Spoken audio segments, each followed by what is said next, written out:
Sir ఒక్కటే విషయం, శ్యామలరావు గారు మిమ్మల్ని అడుగుతున్నా, నేను శ్యామలరావు గారు మిమ్మల్నే అడుగుతున్నా, ఒకవేళ ఎన్డీడీబీ మీరు చూపించినటువంటి సర్టిఫికేట్ వాస్తవమైతే, వాళ్ళు ఇచ్చిన రిపోర్టు వాస్తవమైతే, అందులో జంతువుల కొవ్వు కలిసింది వాస్తవమైతే, ఆ నెయ్యిని లడ్డూల తయారీకి వాడారా లేదా? ఆ నెయ్యిని లడ్డూల తయారీకి మీరు వాడారా?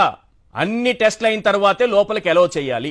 ఆ నెయ్యిని మీరు, యానిమల్ ఫ్యాట్ కలిసినటువంటి నెయ్యిని మీరు లడ్డూల తయారీకి తిరుమలలో పోర్టులోకి దాన్ని పంపించారా?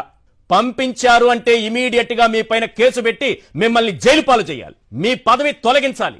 అసలు మీకు అర్హతే లేదు శ్యామలరావు గారు, అర్హతే లేదు మీకు ఆ పదవిలో కూర్చోవడానికి లేదు. అందులో యానిమల్ ఫ్యాట్ కలిసి నిజం, అందుకే తిప్పి పంపించేశానని మీరంటే, చంద్రబాబు నాయుడు గారు చెప్పింది అబద్ధం. చంద్రబాబు నాయుడు గారు చెప్పింది అబద్ధం. ఎందుకు? ఆ నెయ్యిని మీరు తిరిగి పంపించేశారు కదా.